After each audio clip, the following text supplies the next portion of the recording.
Hi, everybody. Hope you guys are doing well, gearing up for a great start to your week.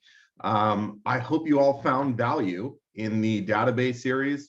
If you didn't get it or you want a refresher on it, feel free to reach out to me. This is all about your past client database, mail, call, email, visit strategies we utilize to maximize influence and leverage over our past clients that we work so hard to impress. For this series, we're going to be going to lead series. One of my favorite things to talk about. I think there's massive issues with lead conversion, and a lot of it is because we don't simply have good systems. So in this next series, we're going to be talking about lead conversion strategies, lead tracking, lead sourcing, looking at your statistics to derive future actions. It's going to be extremely powerful. So I hope you guys like it. Today, we're going to be talking solely about a lead conversion system. What I mean by that is you just got a lead referred to you from someone. What do you do? Now, the artistry around this is to create a system that is essentially unwavering. You know, what I found is if you are on your own, remembering how many attempts you've made to the client, what your next action should be. You are going to talk yourself out of an action. I had someone the other day actually was prospecting me, and I hadn't gotten back to him in a week or two because I was on vacation and getting caught up. And I finally did and said, yeah, I'd love to meet. And he said, to be honest, I thought you didn't like me. I thought you were something wrong. And I told him, I'm like, just so you know, I see this every day. 99% of the time, if someone's not getting back to you, it has nothing to do with you. So if you are letting your emotions override your actions, it's going to lead to a lower conversion. So I want you all to create something that you're proud of, that doesn't feel like you're a stalker. Like, I don't want you to look at this list that I'm doing and say, that is not me. I can't do that. That's fine. What you want to do is create a system that you believe in, that you don't think is too much, that you think is appropriate, that shows a high level of service, and then simply do it. Execute it. Don't deviate from it. Track your number of attempts. Whatever the action says to do next, do it. So I'll show you what I mean. So this is the simple system that I utilize for every single lead that's referred to me.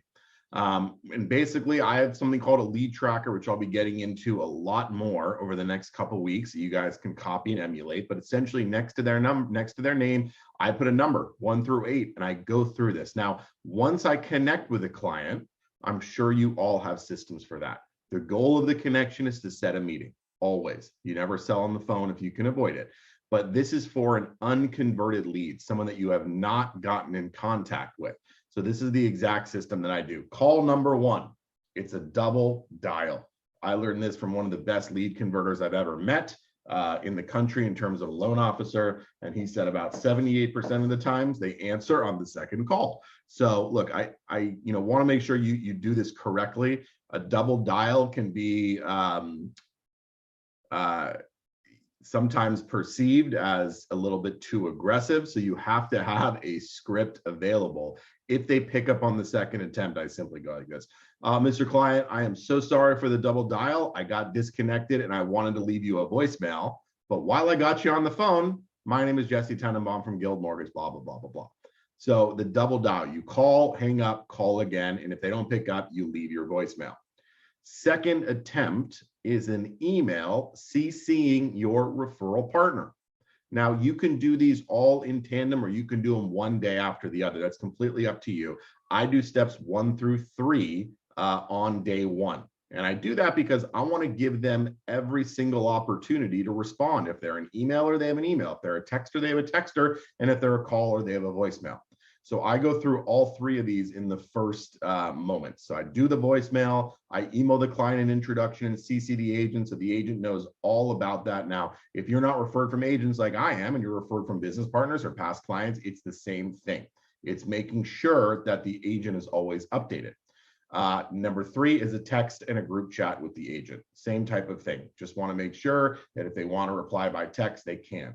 It's very rare that you don't get a response with those 3 attempts. But if not, I do the same thing on the next day. The double dial, leave a voicemail, another email, another text, and then a phone call at 4:30.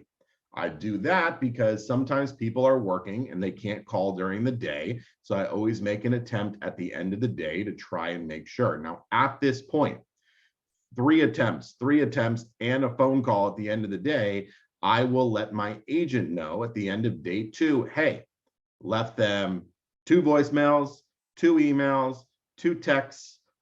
You've been on all of them. What do you want me to do now? A lot of times, and this goes for any referral partner, they have extra information. You might have gotten a work number and they have a cell phone. They might be on vacation and the agent knows that. You never know, but I will never kill a lead until I get direction from the agent to do it. So this is the beauty. At step 7, I can either do one of 2 things. Go back to 1 and put a big 1 next to that client, remind myself I'm going to start it from scratch, or go to number 8, which is a takeaway close. So it's one or the other. I will go through this indefinitely if the agent wants me to. That's no problem. I have no problem following up for a long, long time. It's very rare you get to the end of this and there's no, resolution.